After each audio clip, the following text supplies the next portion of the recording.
ஓம் நம சிவாய. தென்னானுடைய சிவனே போற்றி, எந்நாட்டவர்க்கும் இறைவா போற்றி. அனைவருக்கும் வணக்கம். இந்த நாள் உங்கள் அனைவருக்கும் இனிய நாளாக அமையட்டும். எல்லா வல்ல அந்த ஈசனின் அருளால் நீங்கள் நினைத்த காரியங்கள் கைகூடவும், உங்கள் வாழ்வில் எல்லா நலன்களும் வளங்களும் பெருகவும் எனது மனமார்ந்த பிரார்த்தனைகள். திங்கட்கிழமை என்றாலே அது ஈசனுக்கு உகந்த நாள்.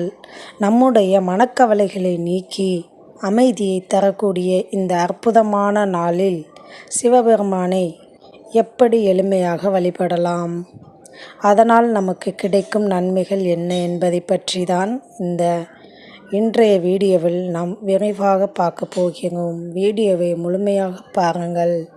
ஈசனின் அருளை பெறுங்கள். நண்பர்களே, திங்கட்கிழமை வழிபாட்டின் ரகசியத்தை பற்றி சொல்கிறேன், கேட்டுக்கொள்ளுங்கள்.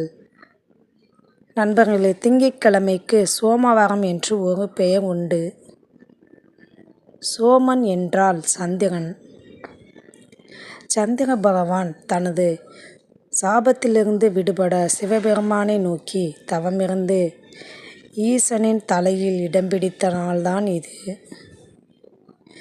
எனவேதான் ஜாதகத்தில் சந்திர தோஷம் இருப்பவர்கள், அடிக்கடி மனக்குழப்பத்திற்கு ஆளாபவர்கள் திங்கட்கிழமை சிவனை வழிபட்டால் உடனடி நிம்மதி கிடைக்கும்.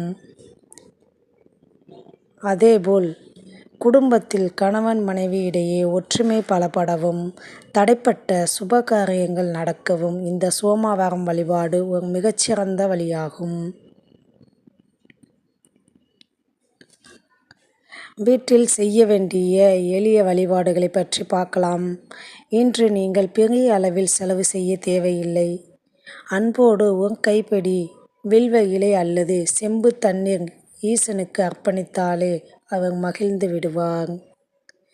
காலையில் எழுந்து நீராடி விட்டு உங்கள் வீட்டில் இருக்கும் சிவபெருமான் படத்திற்கு முன்பாக ஒரு நெய் தீபம் ஏற்றுங்கள். ஓம் நம சிவாய என்ற மந்திரத்தை 108 முறை சொல்லுங்கள். முடிந்தால் ஒரு சிறிய கிண்ணத்தில் பால் நிவேதனம் செய்யுங்கள். இன்று ஒருவேளை மட்டும் உணவருந்தி விரதம் இருப்பது உங்கள் உடலுக்கும் மனதிற்கும் மிக பெரிய நேர்மறை ஆற்றலை தரும். இப்போது ஒரு 2 நிமிடம் கண்களை மூடி கைலைநாதனை மனதில் நினைத்து இந்த மந்திரத்தை என்னுடன் இணைந்து சொல்லுங்கள் அல்லது காது குளிர கேளுங்கள். ஓம் நம சிவாய, ஓம் நம சிவாய, ஓம் நம சிவாய. நிச்சயமாக இந்த திங்கட்கிழமை வழிபாடு உங்கள் வாழ்வில் ஒரு நல்ல மாற்றத்தை கொண்டு வரும் என்று நான் நம்புகிறேன். நம்பிக்கையோடு எதை தொடங்கினாலும் அது வெற்றியில்தான் முடியும். இந்த தகவல்கள் உங்களுக்கு பிடித்திருந்தால் இந்த வீடியோவுக்கு ஒரு லைக் கொடுங்கள்.